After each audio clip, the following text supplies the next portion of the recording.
100তম পূর্ণ হলো জলসা সালানা। أشهد أن لا إله إلا الله وحده لا شريك له وأشهد أن محمدا عبده ورسوله أما بعد فأعوذ بالله من الشيطان الرجيم بسم الله الرحمن الرحيم الحمد لله رب العالمين الحمد لله رب العالمين الرحمن الرحيم مالك يوم الدين إياك نعبد وإياك نستعين اهدنا الصراط المستقيم اهدنا الصراط المستقيم صراط الذين أنعمت عليهم غير المغضوب عليهم ولا الضالين ومن يطع الله والرسول فأولئك مع الذين أنعم الله عليهم من النبيين والصديقين والشهداء والصالحين وحسن أولئك رفيقا ذلك الفضل من الله وكفى بالله عليما শততম জলসা আহমদে মুসলিম জামাত বাংলাদেশের আজকের অধিবেশনের সম্মানিত সভাপতি সাহেব এবং আমার সামনে উপস্থিত হজরত মসিহে মাউদ আলাহ সাল্লাতু আসসালামের সম্মানিত মেহমানগণ, সবাইকে আসসালামু আলাইকুম ওরহমতুল্লাহি বারাকাতুহু। আজকে এই অধম হজরত মোহাম্মদ মুস্তফা সাল্লাল্লাহু আলাইহি সাল্লামের প্রকৃত প্রেমিক হজরত মির্জা গোলাম আহমদ কাদিয়ানী আলাইহিস সালামের বিষয়ে কিছু বলার সুযোগ পেয়ে সম্মানিত। আল্লাহ তাআলা হজরত আকদাস মুহাম্মদে মুস্তফা সাল্লাল্লাহু আলাইহি সাল্লামকে সকল নবী রাসূলদের মধ্যে সর্বোচ্চ মাকামে মাহমুদ এবং খাতামান নবীনের মতো সর্বোচ্চ পর্যায়ের পদমর্যাদা দিয়ে পৃথিবীতে পাঠিয়েছেন এবং তার আবির্ভাবের পর খোদা তাআলার নৈকট্য লাভের সমস্ত রাস্তা বন্ধ করে দিয়ে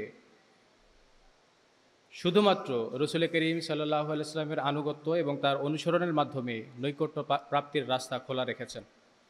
অর্থাৎ এখন যদি কেউ আল্লাহ তাআলার ভালোবাসা যাচনা করে, আল্লাহ তাআলার ভালোবাসা পেতে চায়, তার নৈকট্য লাভ করতে চায়, তাকে অবশ্যই মহানবী সাল্লাল্লাহু আলাইহি সাল্লামের গোলামির সম্মান অর্জন করতে হবে এবং একই সাথে তার আনুগত্যের জোয়াল নিজের কাঁধে রেখে আল্লাহ তাআলার নৈকট্য লাভের রাস্তায় সে অগ্রসর হতে পারবে। আমি শুরুতেই পবিত্র কোরআনে সূরা নিসার ৭০ নম্বর আয়াত তেলাওয়াত করেছি, যেখানে আল্লাহ তাআলা এই ঘোষণাই দিয়েছেন, এবং যারা আল্লাহ এবং এই রসুলের আনুগত্য করবে তারা ওই সকল লোকদের মধ্যে শামিল হবে যাদেরকে আল্লাহ তাআলা পুরস্কার দান করেছেন, অর্থাৎ নবীগণ, সিদ্দিকগণ, শহীদগণ এবং সালেগণের মধ্যে, এবং এরা সঙ্গী হিসাবে উত্তম। আর এটা আল্লাহ তাআলার পক্ষ থেকে বিশেষ ফজল, আর সর্বজ্ঞানী হিসেবে আল্লাহ তাআলা যথেষ্ট। এই আয়াতে আল্লাহ তাআলা এই সুসংবাদ দিচ্ছেন, ভবিষ্যতে যদি কেউ আল্লাহ তাআলার নৈকট্য এবং ভালোবাসা লাভ করতে চায়, তাই সেটা সালিহিয়াতের পদমর্যাদা হোক, শাহাদাতের কিংবা সিদ্দিকিয়াতের মর্যাদা হোক, অথবা নবুয়তের, এই সকল ঐশী পুরস্কার অর্জনের জন্য এখন শুধুমাত্র আল্লাহ তাআলা এবং তার মাহবুব রসুল হজরত মুহাম্মদ মুস্তফা সাল্লাল্লাহু আলাইহি সাল্লামের আনুগত্য এবং অনুসরণ ছাড়া দ্বিতীয় কোনো রাস্তা খোলা নেই। পবিত্র কোরআনে অন্য জায়গায় আল্লাহ তাআলা হজরত রসুল করিম সাল্লাল্লাহু আলাইহি সাল্লামকে মানব জাতির মাঝে এই ঘোষণা করতে বলেছেন, কুল ইন কুনতুম তুহিব্বুনাল্লাহা ফাত্তাবিউনি ইউহিব্বুকুমুল্লাহু ওয়া ইয়াগফির লাকুম যুনুবাকুম ওয়াল্লাহু গফুরুর রহিম। আল্লাহ তাআলা বলছেন, হে মুহাম্মদ সাল্লাল্লাহু আলাইহি সাল্লাম, তুমি মানব জাতির মাঝে ঘোষণা দাও, যদি তোমরা আল্লাহকে ভালোবাসো বা আল্লাহ তাআলার ভালোবাসা চাও, তাহলে তোমরা আমার আনুগত্য করো এবং আল্লাহ তাআলাও তোমাকে ভালোবাসবেন এবং তিনি তোমাদের পাপসমূহ ক্ষমা করবেন। নিশ্চয় আল্লাহ অতীব ক্ষমাশীল, বারবার কৃপাকারী। পবিত্র কোরআনের এই যে ঘোষণা, এটা শুধুমাত্র দাবি নয়, বরং উম্মতে মুহাম্মাদিয়ার 1400 বছরের সাক্ষী বা ইতিহাস এই দাবির সত্যতা প্রমাণ করে যে হুজুর পাক সাল্লাল্লাহু আলাইহি সাল্লামের আনুগত্যের কল্যাণে এই উম্মতে মুহাম্মাদে আজ পর্যন্ত কোটি কোটি সংখ্যায় সালেহিনদের জামাত তৈরি হয়েছে, লাখো সংখ্যায় শহীদ এবং সিদ্দিকদের জামাত তৈরি হয়েছে, এবং কিয়ামত পর্যন্ত এই সিলসিলা জারি থাকবে ইনশাল্লাহ। এবং সর্বশেষ হুজুর সাল্লাল্লাহু আলাইহি সাল্লামের কামেল এতায়েত এবং ফিদাইয়াতের কল্যাণে সর্বোচ্চ পুরস্কারও লাভ হয়েছে, যিনি রসুল করিম সাল্লাল্লাহু আলাইহি সাল্লামের প্রকৃত অনুসরণ এবং আনুগত্য এবং তার ভালোবাসার কল্যাণে নিজেকে এতটাই বিলীন করেছেন যে তাকে জিল্লি পদমর্যাদার নবুয়ত, যা মহানবী সাল্লাল্লাহু আলাইহি সাল্লামের আনুগত্যের নবুয়ত, দান করা হয়েছে। সম্মানিত সুধী, একজন মোমেন বান্দার ঈমান ততক্ষণ পর্যন্ত পূর্ণ হতে পারে না যতক্ষণ পর্যন্ত না সে মহানবী সাল্লাল্লাহু আলাইহি সাল্লামের সাথে প্রকৃত প্রেমবন্ধনে আবদ্ধ না হয়। হযরত রাসূল করিম সাল্লাল্লাহু আলাইহি সাল্লাম বলেছেন, লা ইউমিনু আহাদুকুম হাত্তা আকুনা আহাব্বা ইলাইহি মিন ওয়ালিদিহি ওয়া ওয়ালাদিহি ওয়ান নাসি আজমাইন। তোমাদের মধ্যে কেউ ততক্ষণ পর্যন্ত পূর্ণ মুমিন হতে পারবে না যতক্ষণ পর্যন্ত না আমি তার নিকট তার পিতামাতা, তার সন্তান সন্ততি এবং সকল মানুষের চাইতে প্রিয় না হই। বুখারী।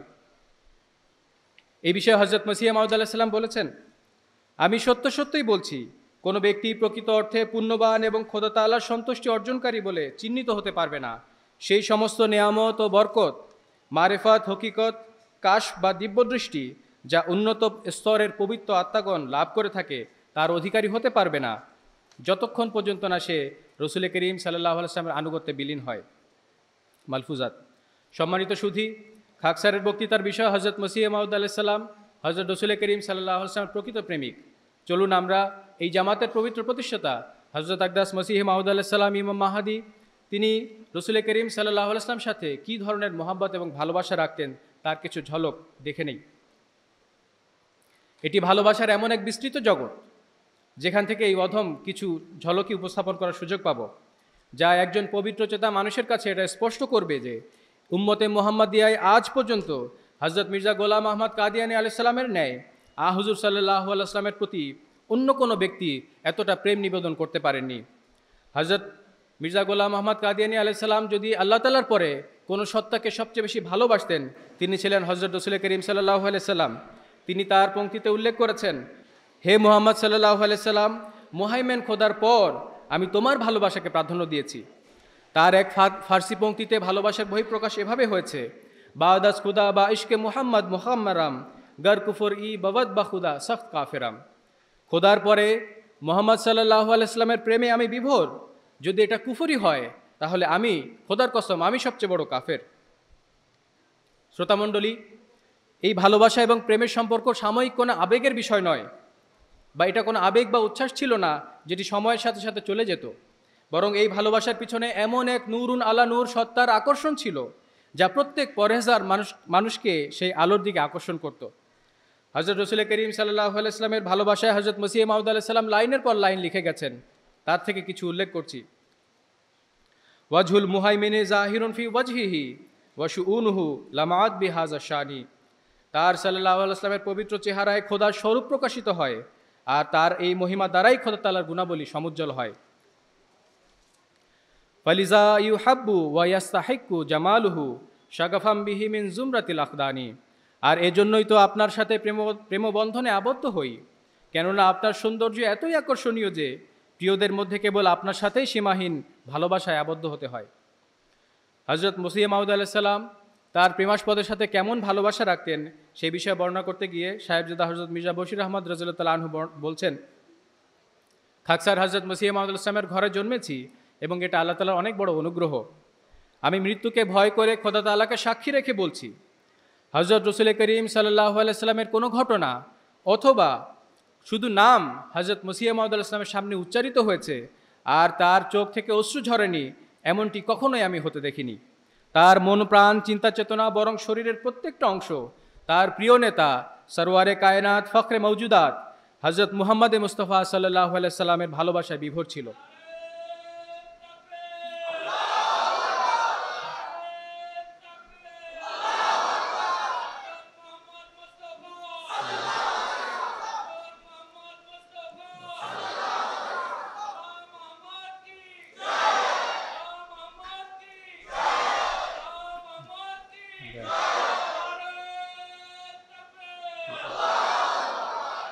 পৃথিবীতে মানুষ তার প্রিয় থেকে প্রিয়তর ব্যক্তিদের চিরবিদয়ে ব্যথিত হন। আত্মীয় স্বজনরা তার প্রিয় মানুষদের বেদনায় শোক পালন করেন। কিছুদিন কিছু মাস পর সেই কষ্ট দূরীভূত হয়ে যায়, মানুষ স্বাভাবিক হয়ে যান। কিন্তু দেখুন এই প্রেমিক কোন ধরনের প্রেমিক এবং এই ভালোবাসা কেমন ভালোবাসা, যার প্রেমাস্পদ আজ থেকে 1400 বছর আগে পৃথিবী থেকে গত হয়েছেন। কিন্তু যখন তার প্রেমাস্পদের চিরবিদয়ের ঘটনা তার সামনে উপস্থাপিত হয় তখন তিনি তার মনের অস্থিরতা এবং মনোকষ্টে নিজের চোখের পানি বিসর্জন দেন আর নীরবে নিভৃতে হুজুর পাক সাল্লাল্লাহু আলাইহি ওয়াসাল্লামের আরেক প্রেমিক হযরত হাসান বিন সাবিত রাদিয়াল্লাহু তাআলা আনহুর পংক্তি গুনগুন করে আওড়াতে থাকেন, হে আমার প্রিয় মুহাম্মদ সাল্লাল্লাহু আলাইহি সাল্লাম, তুমি আমার চোখের মনি ছিলে। আজ তোমার মৃত্যুতে আমি অন্ধ হয়ে গেছি। এখন তোমার পরে যে চাই মরুক, তাতে আমার কোনো ভ্রুক্ষেপ নেই, কেননা আমি তো শুধু তোমার মৃত্যুর ভয়েই ছিলাম। বর্ণনাকারী বলছেন, হযরত মসিহ মাউদ আলাইহিস সালাম মসজিদে মুবারকে একা পায়চারি করছিলেন এবং তাকে দেখে মনে হচ্ছিল তিনি আর এই জগতে নেই। যখন আমার আওয়াজ তিনি শুনতে পেলেন, তখন তার মুখ থেকে যখন তিনি হাত ছড়ালেন, আমি দেখলাম তার চোখ থেকে অশ্রু ঝরছিল। আমি হুজুর আলাইহিস সালামকে জিজ্ঞেস করলাম, কি হয়েছে? তখন তিনি আলাইহিস সালাম বললেন, হাসান বিন সাবেতের এই পংক্তি আমি পাঠ করছিলাম এবং আমার হৃদয়ে এই আকুতি জন্মালো, হায়, আমার প্রেমাস্পদের ভালোবাসায় এই পংক্তি যদি আমার মুখ থেকে বের হতো। অতএব চিন্তা করুন, এটা কত পবিত্র প্রেম ও ভালোবাসা ছিল যা হযরত মসিহ মাউদ আলাইহিস সালাম তার প্রেমাস্পদের জন্য তার হৃদয়ে লালন করতেন। প্রেমাস্পদের ভালোবাসায় তিনি লিখেছেন, ইয়া হিব্বি ইন্নাকা কাদ দাখালতা মাহাব্বাতান ফি মুহজাতি ওয়া মাদারিকি ওয়া জানানি। হে আমার প্রেমাস্পদ, নিশ্চয় তুমি ভালোবাসার মাধ্যমে আমার প্রাণ, আমার ইন্দ্রিয় শক্তি এবং আমার হৃদয়ে প্রবেশ করেছ। তার ফার্সি একটি পংক্তি এমন, জান ও দিলাম ফিদায়ে জামালে মুহাম্মাদাস, খাকাম নিসার কুচায়ে আলে মুহাম্মাদাস। বিলীন আমার মনোপ্রাণ সব মুহাম্মাদের তরে, লুটিয়ে দিলাম দেহ আমার মুহাম্মাদের ঘরে, সাল্লাল্লাহু আলাইহি সাল্লাম। হযরত মসিহ মাউদ আলাইহিস সালামের প্রতিটি পংক্তি এবং তার প্রবন্ধের পরতে পরতে এক জীবন্ত রসুল প্রেম এর আবেশ অনুভূত হয়। হযরত মসিহ মাউদ আলাইহিস সালাম বলেন, আল্লাহ তাআলা আমাকে বলেছেন, হে আহমদ, আমি তোমাকে এই পুরস্কার ও সম্মান এমনি এমনি দেইনি, বরং তুমি আমার প্রিয় রসুলের আনুগত্য এবং তার ভালোবাসায় সিক্ত হওয়ার কারণে এই পুরস্কার এবং সম্মান তুমি লাভ করেছো। যেভাবে তিনি আলাইহিস সালাম লিখেছেন, সব হামনে উসসে পায়া, শাহেদ হ্যায় তু খুদায়া। সমস্ত কিছু আমি তার সাল্লাল্লাহু আলাইহি ওয়াসাল্লামের কাছ থেকে পেয়েছি, হে খোদা তুমি সাক্ষী। সম্মানিত শ্রোতা, হযরত মসিহ মাউদ আলাইহিস সালাম এবং তার জামাতের উপরে ঢালাওভাবে এই আপত্তি করা হয় তিনি নাকি মহানবী সাল্লাল্লাহু আলাইহি ওয়াসাল্লামের বিপরীতে নিজেকে নবী হিসেবে দাঁড় করিয়েছেন এবং মুহাম্মাদী নবুয়তের প্রতিপক্ষ হিসেবে নিজেকে প্রকাশ করেছেন। নাউজুবিল্লাহ। অথচ তার সমস্ত দাবি শুধুমাত্র তার আনুগত্যের, গোলামির, ভালোবাসার এবং দাসত্বের।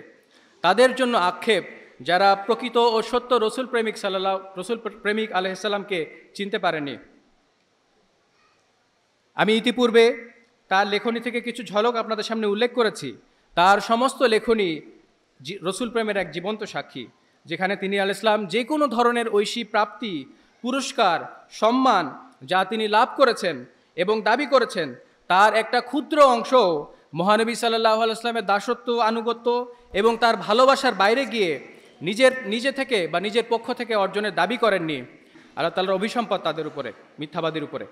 হযরত মসিহ মাউদ আলাইহিস সালাম তার দাবি কি সেই বিষয়ে তিনি নিজের ভাষায় উল্লেখ করেছেন, তা আপনাদের সামনে উপস্থাপন করছি।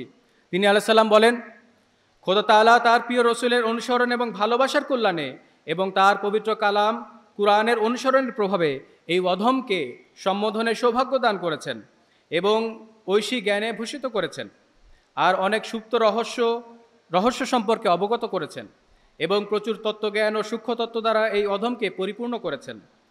আর বারবার আমাকে এই কথা বলেছেন যে এই সমস্ত নেয়ামত, সকল অনুগ্রহ, যাবতীয় শ্রেষ্ঠত্ব, দয়া এবং সমস্ত করুণা এবং মনোযোগ, আর এই সকল পুরস্কার ও সমর্থন এবং বাক্যালাপ ও সম্বোধনের উৎস হল হযরত খাতামুল আম্বিয়া সাল্লাল্লাহু আলাইহি ওয়াসাল্লামের অনুসরণ এবং ভালোবাসা। রুহানি খাজাইন, প্রথম খণ্ড, পৃষ্ঠা 646। দেখুন কত স্পষ্ট ঘোষণা। আমরা শুধু এতটুকুই বলতে পারি, সালামুন আলা মানিত্তাবা আল হুদা, তাদের উপর শান্তি বর্ষিত হোক যারা হেদায়েতের অনুসরণ করে। সম্মানিত শ্রোতামণ্ডলী, হজের প্রেক্ষাপটে হযরত মসিহ মাউদ আলাইহিস সালামের হৃদয়ের ব্যাকুলতা ও ভালোবাসার একটা দৃষ্টান্ত আপনাদের সামনে উল্লেখ করছি। হযরত মসিহ মাউদ আলাইহিস সালামের উপর এই আপত্তিও করা হয়, তিনি কেন হজ করেননি। হজ ইসলামের 5টি রুকনের মধ্যে পঞ্চম এবং এটি একটি শর্ত সাপেক্ষ ইবাদত। হযরত মসিহ মাউদ আলাইহিস সালামের ক্ষেত্রে সবগুলো শর্ত পূর্ণ হয়নি। স্মরণ রাখা আবশ্যক, ইসলামে প্রত্যেক কাজের ফলাফল মানুষের নিয়ত বা হৃদয়ের অবস্থার সাথে সম্পর্কযুক্ত। হযরত মসিহ মাউদ আলাইহিস সালামের হৃদয়ের অবস্থা তো এমন ছিল যা তিনি তার প্রেমাস্পদের পানে সার্বক্ষণিকভাবে উপস্থিত থাকতে চাইতেন, এবং তার একটা কবিতার লাইনে সেই বিষয়টি এভাবে প্রকাশিত হয়, জিসমি ইয়াতিরু ইলাইকা মিন শৌকিন আলা ইয়া লাইতা কানাত কুওয়াতাত তায়ারানি। হে আমার প্রেমাস্পদ, এই দেহ ক্রমবর্ধমান ভালোবাসার টানে তোমার পানে উড়ে যেতে চায়। হায়, যদি আমার উড়ার ক্ষমতা থাকতো। সাহেবজাদা হযরত মির্জা বশিরউদ্দিন মাহমুদ আহমদ রাদিয়াল্লাহু তাআলা আনহু বর্ণনা করছেন, একদিন হযরত মসিহ মাউদ ইসলাম তার ঘরে চারপায়ের উপর শুয়েছিলেন। ঘরে তার সাথে হযরত আম্মাজান রাদিয়াল্লাহু তাআলা আনহা এবং নানাজান হযরত মীর নাসির নওয়াব রাদিয়াল্লাহু তাআলা আনহু বসেছিলেন। ঘরোয়া কথাবার্তা হচ্ছিল। কথাবার্তার এক মাঝে হজের বিষয়ে কথাবার্তা ওঠে। নানাজান বলছিলেন যে আজকাল তো হজে যাওয়ার যে সফর সেটা অনেক সহজ হয়ে গিয়েছে, আমাদের হজে যাওয়া উচিত। হযরত মসিহ মাউদ ইসলাম এই আলাপচারিতা শুনছিলেন। হজের কথা শুনতেই তার হৃদয় ব্যাকুল হয়ে ওঠে। তিনি আলাইহিস সালাম সেই অবস্থায় কল্পনাতে খানা কাবা এবং রাসূল করিম সাল্লাল্লাহু আলাইহি ওয়াসাল্লামের রওজা মোবারক জিয়ারত করছিলেন। তার রূহ তৎক্ষণাৎ মহানবী সাল্লাল্লাহু আলাইহি ওয়াসাল্লামের পানে ছুটে যায় এবং প্রেমাস্পদের বিয়োগ বেদনায় অস্থির হয়ে অশ্রু বিসর্জন করছিল। তিনি বারবার হাত দিয়ে তার চোখের পানি মুছছিলেন আর বলছিলেন, এটা তো ঠিক এবং আমার মনোবাসনাও তাই যে তার পানে ছুটে যায়, কিন্তু আমি এই কথাও চিন্তা করছি যে আমি কি হুজুর সাল্লাল্লাহু আলাইহি ওয়াসাল্লামের রওজা মোবারক দেখে নিজেকে সামলাতে পারবো। বহু মানুষ রাসূল করিম সাল্লাল্লাহু আলাইহি ওয়াসাল্লামের রওজা মোবারক দেখে শুকনো চোখে ফিরে আসে, কিন্তু এই প্রেমিকের অবস্থা দেখুন। 1000 কিলোমিটার দূরে বসে রাসূল করিম সাল্লাল্লাহু আলাইহি ওয়াসাল্লামের রওজা মোবারকের দৃশ্য তার চোখের সামনে ভেসে উঠতেই প্রেমাস্পদের ভালোবাসা এবং বিয়োগ বেদনায় নিজেকে সামলাতে না পারার ভয় করছেন। এটিকে ঘরোয়া পরিবেশের অতি সাধারণ ঘটনা মনে হতে পারে, কিন্তু এর গভীরতায় গেলে ভালোবাসার সমুদ্রের এক উত্তল তরঙ্গ দৃষ্টিগোচর হয়, যা প্রেমাস্পদের ভালোবাসায় তার আলাইহিস সালামের ভিতরে উদ্বেলিত হচ্ছিল। এই প্রেক্ষাপটে রাসূল করিম সাল্লাল্লাহু আলাইহি ওয়াসাল্লামের একটি হাদিস স্মরণ হয়ে যায়। মহানবী সাল্লাল্লাহু আলাইহি ওয়াসাল্লাম বলেছেন, নিয়াতুল মুমিনে খায়রুম মিন আমালিহি। অর্থাৎ অনেক সময় এমন অবস্থা সৃষ্টি হয় যে একজন মুমিনের নেক নিয়ত তার আমলের চেয়ে অগ্রগামী হয়ে যায়। সম্মানিত সুধী, ভালোবাসা আনুগত্যের সাথে সম্পর্কযুক্ত। আনুগত্য ছাড়া ভালোবাসার যতই দাবি করা হোক তা মূল্যহীন। হযরত মসিহ মাউদ আলাইহিস সালাম প্রেমাস্পদের প্রত্যেকটা কথা এবং কাজে এমনভাবে আনুগত্য করতেন যে প্রত্যেক কাজের পূর্বে তিনি এটি যাচাই করতেন যে এই কাজ আল্লাহ ও তার রাসূল সাল্লাল্লাহু আলাইহি ওয়াসাল্লামের আনুগত্যের আওতাভুক্ত কিনা, এবং প্রত্যেক কাজে তিনি রাসূল করিম সাল্লাল্লাহু আলাইহি ওয়াসাল্লামের জীবন আদর্শ সামনে রাখতেন এবং এর মাঝেই তিনি তার প্রকৃত ঈমানের স্বাদ খুঁজে পেতেন। এই বিষয়ে তার আলাইহিস সালামের জীবনে ভুরি ভুরি ঘটনা রয়েছে। সময় সংক্ষিপ্ততার কারণে আমি মাত্র একটি ছোট ঘটনা উল্লেখ করছি, কেননা বেশিরভাগ সময় মানুষকে তার ছোট ছোট কাজের মাধ্যমে চেনা যায়। হযরত মির্জা দীন মোহাম্মদ সাহেব তিনি বর্ণনা করছেন যে আমি ছোট বয়স থেকে হযরত মসিহ মাউদ ইসলামের ঘরে যাওয়া আসা করতাম, এবং আমি যখন হুজুর আলাইহিস সালামের সাথে ঘুমাতাম তখন তিনি আমাকে তাহাজ্জুদে কখনো ডাকতেন না, কিন্তু যখন ফজরের সময় হতো হযরত মসিহ মাউদ আলাইহিস সালাম আমাদেরকে ফজরে জাগানোর সময় আঙুলে পানির ছিটা দিতেন এবং আমাদেরকে ডাকতেন। আমি নিবেদন করলাম, হুজুর আপনি আমাদেরকে আওয়াজ করে কেন জাগান না, এভাবে পানির ছিটা দিয়ে কেন জাগান? রসুল প্রেমিক উত্তর দিলেন, হুজুর সাল্লাল্লাহু আলাইহি ওয়াসাল্লামের রীতি এটাই ছিল, এই জন্য আমি এটাই অনুসরণ করি। শ্রোতামণ্ডলী, একজন প্রকৃত প্রেমিক ছাড়া প্রেমাস্পদের এরকম ছোট ছোট বিষয়ে খেয়াল রাখা বা আনুগত্য করা অন্য কারোর পক্ষে কি সম্ভব? আল্লাহু আকবার।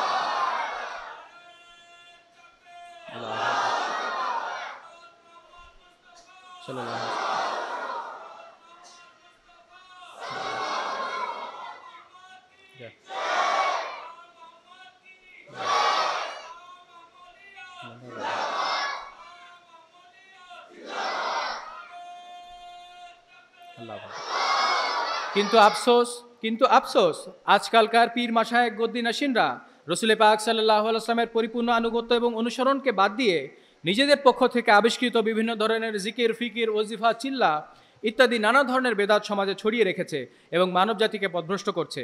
হযরত মসিহ মাউদ আলাইহিস সালামের কাছে যখন কোনো ব্যক্তি গুনাহ থেকে বাঁচার এবং আল্লাহ ও তার রাসূল সাল্লাল্লাহু আলাইহি ওয়াসাল্লামের ভালোবাসা লাভের উপায় জানতে চেয়েছেন, তাদের সকলের জন্যই তার আলাইহিস সালামের উত্তর একটাই ছিল, যদি তোমরা নফসে আম্মারার খারাপি থেকে বাঁচতে চাও তাহলে মহানবী সাল্লাল্লাহু আলাইহি ওয়াসাল্লামের আনুগত্যকারীদের দলে শামিল হয়ে যাও। এক ব্যক্তি বয়াত করার পর হযরত মসিহ মাউদ আলাইহিস সালামের কাছে জিজ্ঞেস করেন, হুজুর আমার জন্য কোনো ওজিফা বলুন। হযরত মসিহ মাউদ আলাইহিস সালাম বলেন, আমার কাছে কোনো ওজিফা নেই, কিন্তু তুমি 5 বেলার নামাজ অত্যন্ত নিষ্ঠার সাথে আদায় করো, কেননা সমস্ত বিপদাবলীর সমাধান নামাজের মধ্যে নিহিত আছে। এবং এর মাঝে সমস্ত প্রশান্তি ও ধনভাণ্ডার লুকায়িত আছে। সততাপূর্ণ হৃদয় রোজা রাখো, সদকা করো এবং দুরূদ শরীফ ও ইস্তেগফার পড়তে থাকো, এটাই আমাদের জন্য ওজিফা।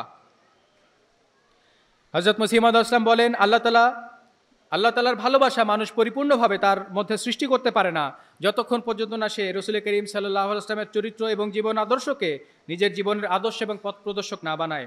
কেননা যেভাবে পবিত্র কোরআনে আল্লাহ তাআলা ঘোষণা করেছেন, কুল ইন কুনতুম তুহিব্বুনাল্লাহা ফাত্তাবিউনি ইউহিব্বুকুমুল্লাহ, অর্থাৎ যদি তোমরা আল্লাহর ভালোবাসা চাও তাহলে এই রসুলের আনুগত্য করো, তাহলে আমিও তোমাদেরকে ভালোবাসবো। প্রকৃত ভালোবাসা নিজের মাঝে এক আনুগত্যের রং রাখে, কিন্তু দুঃখের বিষয় আজকের মুসলিম উম্মাহ আনুগত্য বলতে শুধুমাত্র বাহ্যিক কিছু রীতিনীতির আনুগত্য মনে করেছে, কিন্তু হযরত সাল্লাল্লাহু আলাইহি সাল্লামের উত্তম চারিত্রিক বৈশিষ্ট্য ও গুণাবলী যা একজন প্রকৃত মুসলমানের ধারণ এবং পালন করা উচিত, সেই বিষয়ে তারা কমই দৃষ্টিপাত করে। হযরত মসিহ মাউদ ইসলাম তার প্রেমাস্পদের ভালোবাসা অর্জনের জন্য যে রীতি অবলম্বন করেছিলেন তার মধ্যে দুরূদ শরীফ অন্যতম। পবিত্র কোরআনে আল্লাহ তাআলা এই বিষয়ে উল্লেখ করেন, ইন্নাল্লাহা ওয়া মালাইকাতাহু ইউসাল্লুনা আলান নাবিয়্যি ইয়া আইয়ুহাল্লাযীনা আমানু সাল্লু আলাইহি ওয়া সাল্লিমু তাসলিমা, নিশ্চয় আল্লাহ এই নবীর উপর রহমত নাজিল করছেন এবং ফেরেশতাগণও তার জন্য রহমত কামনা করছে। হে যারা ঈমান এনেছো, তোমরাও তার জন্য রহমত কামনা করে দুরূদ পাঠ করো এবং শান্তি কামনা করো। সূরা আহজাব 57। হযরত মসিহ মাউদ ইসলামের একটা আরবি পংক্তিতে তিনি উল্লেখ করেন, ইয়া রাব্বি সাল্লি আলা নাবিয়্যিকা দাইমান ফি হাযিহিদ দুনিয়া ওয়া বা'স ইনসানি, হে আমার প্রভু, তুমি তোমার নবী সাল্লাল্লাহু আলাইহি ওয়াসাল্লামের প্রতি ইহকাল এবং পরকালে সদা সর্বদা দুরূদ ও সালাম প্রেরণ করতে থাকো। দুরূদ শরীফের বিষয়ে উল্লেখ করতে গিয়ে হযরত মসিহ মাউদ ইসলাম বলেন, এটা নিশ্চিত যে কোনো প্রকার অনুগ্রহ বা কল্যাণ হযরত সাল্লাল্লাহু আলাইহি ওয়াসাল্লামের মাধ্যম ব্যতিরেকে কারো কাছে পৌঁছাতে পারে না। দুরূদ শরীফ কী জিনিস? এটা তো সেই প্রার্থনা যা রসুল্লাহ সাল্লাল্লাহু আলাইহি ওয়াসাল্লামের খাতিরে আল্লাহর সেই আরশের মধ্যে এক আলোড়ন সৃষ্টি করে, যেখান থেকে নূরের ধারাসমূহ উচ্চারিত হয়। যে ব্যক্তি আল্লাহ তাআলার আশিস ও অনুগ্রহ, ফয়েজ ও ফজল লাভ করতে চায়, তার অবশ্যই উচিত সে যেন প্রচুর পরিমাণে দুরূদ শরীফ পাঠ করে, যাতে করে সেই আশিস এবং অনুগ্রহের মধ্যে আর আলোড়ন সৃষ্টি হয়। আল হাকাম। বর্তমান সময়ে এই বিপদসংকুল পরিস্থিতিতে যখন কিনা ধর্মকে অবমূল্যায়ন করা হচ্ছে এবং ধর্মের শিক্ষা থেকে মানুষ দূরে সরে যাচ্ছে, এবং এই আধ্যাত্মিক ক্যান্সার সারাতে যুগ মাসির খলিফায়ে ওয়াক্ত বারবার আমাদেরকে অধিক হারে দুরূদ শরীফ এবং ইস্তেগফার পড়ার ব্যবস্থাপত্র দিয়ে যাচ্ছেন, আমরা যেন এই ব্যবস্থাপত্র গ্রহণ করে আধ্যাত্মিক ব্যাধিমুক্ত থাকতে পারি। হযরত মসিহ মাউদ আলাইহিস সালাম রসুল করিম সাল্লাল্লাহু আলাইহি ওয়াসাল্লামের প্রতি ভালোবাসার আরেকটি দিক উল্লেখ করছি। তিনি আলাইহিস সালাম হযরত রসুল করিম সাল্লাল্লাহু আলাইহি ওয়াসাল্লামের উপর অসম্মানজনক এবং মানহানিকর কোনো কথাই সহ্য করতে পারতেন না। সেই যুগে খ্রিস্টান এবং আরিয়া সমাজীদের পক্ষ থেকে লাগাতার মহানবী সাল্লাল্লাহু আলাইহি ওয়াসাল্লামের উপর অসহনীয় এবং ঔদ্ধত্যপূর্ণ আক্রমণের তীর বর্ষিত হচ্ছিল, আর এই সকল তীর যেন হযরত মসিহ মাউদ আলাইহিস সালামের হৃদয়ে এসে বিদ্ধ হতো। তার প্রেমিক তার প্রেমাস্পদের উপরে কৃত আপত্তিসমূহ একত্রিত করতে থাকেন। তিনি আলাইহিস সালাম বলছেন, আমি 16-17 বছর বয়স থেকেই খ্রিস্টানদের বিভিন্ন বই পুস্তক পাঠ করি এবং তাদের কৃত আপত্তিসমূহ মনোযোগের সাথে দেখতে থাকি। সেই সময় সেই আপত্তির সংখ্যা যা প্রায় 3000 ছাড়িয়েছিল, আর তখনও তা শেষ হওয়ার নাম ও নিশান ছিল না। প্রতিনিয়ত আপত্তির সংখ্যা বেড়েই চলছিল। হযরত মসিহ মাউদ আলাইহিস সালাম সেই আপত্তিগুলো নিয়ে গভীর অধ্যয়ন করতেন এবং এর উত্তর প্রদান করতে এবং মহানবী সাল্লাল্লাহু আলাইহি ওয়াসাল্লামের সম্মান রক্ষার্থে এবং ইসলামের তরিকে শত্রুর হাত থেকে বাঁচাতে একজন বীর সেনানীর বেশে কলমের অস্ত্র ধারণ করেন, যেন মহানবী সাল্লাল্লাহু আলাইহি ওয়াসাল্লামের মতো পুত পবিত্র সত্তার ওপর থেকে সকল অপমানজনক কালিমা যা তারা লেপন করার অপচেষ্টা করেছে তা দূরীভূত করা যায়, এবং এই নিষ্পাপ ও নিষ্কলুষ নবী সাল্লাল্লাহু আলাইহি ওয়াসাল্লামের প্রকৃত চেহারা যেন পৃথিবীর সামনে উপস্থাপন করা যায়।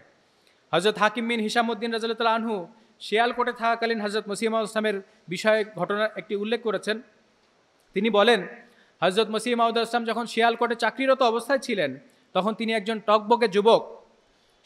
সে সময় আমি তাকে দেখেছি, তিনি কোর্ট কাচারির সময় বাদে অবশিষ্ট সকল সময় ইবাদতে মশগুল থাকতেন এবং কুরআন মজিদের কোনো একটি আয়াত তার সামনে ঝুলিয়ে নিতেন, এবং আমি এক এক সময় তার সামনে এক একটি আয়াত দেখতাম। অবশেষে একদিন আমি হুজুর আলাইহিস সালামকে জিজ্ঞেস করলাম, ঘটনা কি? আমি আপনার সামনে এক এক সময় এক একটি আয়াত ঝুলতে দেখি। তিনি আলাইহিস সালাম বললেন, আমি দেখেছি ইসলাম এবং হুজুর সাল্লাল্লাহু আলাইহি ওয়াসাল্লামের উপরে প্রায় 10,000 আপত্তি করা হয়েছে। আমি বলতাম, তাতে কি হয়েছে? এতে আপনার মাথা ব্যথার কারণ কি? যদি ইসলামের শত্রুরা আপত্তি করেই থাকে, সেজন্য তো মৌলভী সাহেবরা আছেন, আপনি কেন এত চিন্তিত হচ্ছেন? আল্লাহ তাআলা যাকে রসুল প্রেমে এবং রসুলের ভালোবাসায় যুগ মাসিহ এবং মাহাদি হিসেবে প্রস্তুত করছিলেন, সেই যুবক উত্তরে বললেন, আমি তো ইসলাম ও রসুল সাল্লাল্লাহু আলাইহি ওয়াসাল্লামের উপর আরোপিত এই সমস্ত আপত্তি সহ্য করতে পারি না। আমি সেই আয়াতগুলো যেগুলো নিয়ে তারা আপত্তি করে, আমি এক একটি আয়াতকে সামনে রাখি এবং সেই বিষয়ে আল্লাহর কাছে দোয়া করতে থাকি, যতক্ষণ পর্যন্ত না সেই বিষয়ে কোনো উত্তর আল্লাহ তাআলা আমাকে জানিয়ে না দেন। এরপর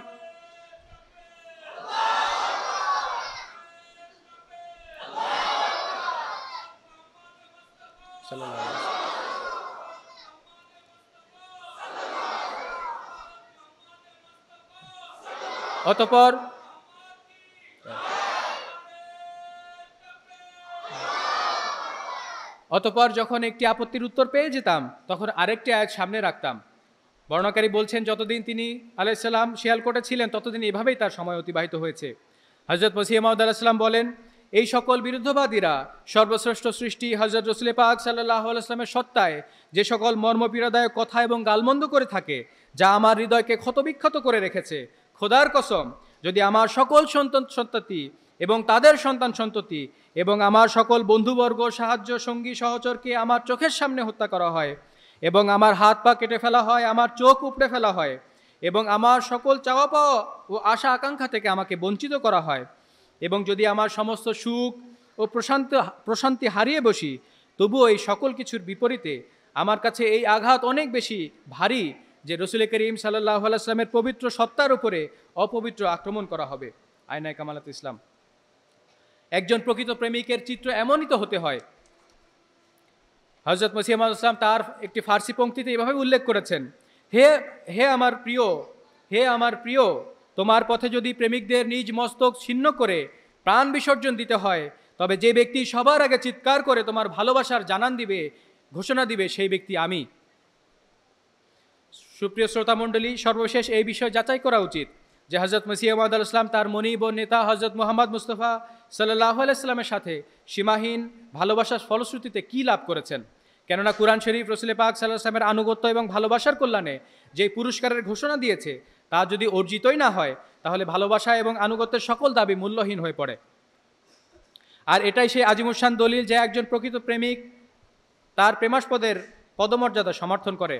যেভাবে বক্তৃতা শুরুতে আমি সূরা নিসার ৭০ নম্বর আয়াতের প্রেক্ষাপটে বর্ণনা করে এসেছি যে আল্লাহ তাআলা এই উম্মতের প্রত্যেককেই হুজুর সাল্লাল্লাহু আলাইহি ওয়াসাল্লামকে তার ভালোবাসা এবং আনুগত্যের মান অনুযায়ী সালিহিয়াতের পদমর্যাদা, শাহাদাতের পদমর্যাদা, সিদ্দিকিয়াতের পদমর্যাদা এবং পরিপূর্ণ ও আনুগত্য এবং অনুসরণকারীকে নবুয়তের পদমর্যাদাও দান করবেন। দেখুন, সূরা হাদিদে আল্লাহ তাআলা উল্লেখ করেছেন যে পূর্ববর্তী নবীদের অনুসরণ এবং অনুকরণের মাধ্যমে যেখানে তার উম্মতরা সিদ্দিকিয়াতের মর্যাদা পর্যন্ত লাভ করতে পারতেন, সেখানে মুহাম্মাদি কামালাত এটাই যে এই শ্রেষ্ঠ রসুলের আনুগত্য এবং ভালোবাসার মাধ্যমে নবুয়তের পদমর্যাদাও লাভ করা সম্ভব। এখন আমি একটি উদ্ধৃতি এই বিষয়ে তার আলাইহিস সালামের উল্লেখ করছি। হযরত মসিহ মাউদ ইসলাম বলেন, আমি তার কসম করে বলছি, তিনি যেমন হযরত ইব্রাহিম, ইসহাক, ইসমাইল, ইয়াকুব, ইউসুফ, ঈসা আলাইহিস সালামের মতো নবীদের সাথে বাক্যালাপ করেছিলেন, সবার উপরে হযরত মুহাম্মদ সাল্লাল্লাহু আলাইহি ওয়াসাল্লামের উপর বাক্যালাপ করেছিলেন, তার উপর সর্বাপেক্ষা সমুজ্জ্বল এবং পবিত্র ওহী অবতীর্ণ করেছেন, এমনই আমাকেও তিনি তার পবিত্র বাণী দ্বারা সম্মানিত করেছেন। আমার এই সম্মান হযরত মুহাম্মদ সাল্লাল্লাহু আলাইহি ওয়াসাল্লামের অনুসরণেই লাভ হয়েছে। আমি যদি মুহাম্মদ সাল্লাল্লাহু আলাইহি ওয়াসাল্লামের উম্মত না হতাম, তার অনুসরণ না করতাম, তাহলে পৃথিবীর সমস্ত পর্বতের বরাবর যদি আমার পুণ্যকর্মের উচ্চতা হতো, তাহলে কখনো আমি খোদা তাআলার সাথে বাক্যালাপের সম্মান লাভ করতাম না। অতএব হযরত মসিহ মাউদ ইসলামের সমস্ত দাবির সারসংক্ষেপে হচ্ছে এটা, যা তিনি তার কবিতায় উল্লেখ করেছেন। वो पेश हुआ हमारा जिससे है नूर सारा, नाम उसका है मोहम्मद, दिलबर मेरा यही है, उस नूर पर फिदा हूँ उसका ही मैं हुआ हूँ, वो है मैं चीज़ क्या हूँ, बस फैसला यही है। তিনি আমাদের নেতা, সব জ্যোতি তার সত্তা থেকে উচ্চারিত, তার নাম মুহাম্মদ সাল্লাল্লাহু আলাইহি সাল্লাম, তিনিই আমাদের প্রিয়তম।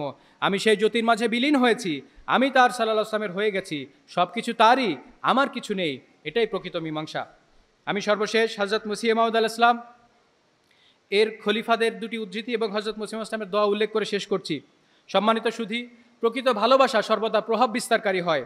হযরত মসিহ মাউদ ইসলাম যে ইশকে রসুলের অতুলনীয় দৃষ্টান্ত রেখে গেছেন, যা তার পরবর্তীতে তার খলিফাগণ এবং খলিফাগণের তরবিয়তের মাধ্যমে জামাতে আহমদের প্রত্যেক সদস্যের মাধ্যমে রসুল প্রেমের এক জীবন্ত সাক্ষী আমরা দেখতে পাই। হযরত খলিফাতুল মসিহ রাবে রাহমাহুল্লাহ তার বক্তৃতায় বলেন, এই সকল বিরুদ্ধবাদীরা যদি আমাদেরকে কেটে টুকরো টুকরো করে ফেলে, যদি আমাদেরকে পুড়িয়ে ছাই করে দেয়, এবং যদি সেই ছাইকে সমুদ্রে ভাসিয়ে দেওয়া হয়, খোদার কসম আমাদের দেহের যত অবশিষ্টাংশ থাকবে তার প্রত্যেকটা অংশ থেকে খোদা তাআলা এবং রসুল পাক সাল্লাল্লাহু আলাইহি ওয়াসাল্লামের নারা উচ্চকিত হতে থাকবে ইনশাআল্লাহ।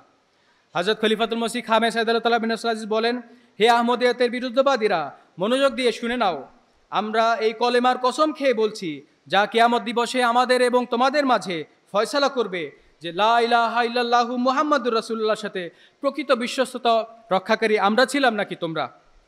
হযরত মসিহ মাউদ আলাইহিস সালাম মুসলমানদের পক্ষ থেকে সর্বপ্রকার দুঃখ, কষ্ট এবং যাতনার শিকার হয়েছেন এবং সব ধরনের বিরোধিতা তিনি শিকার হয়েছেন।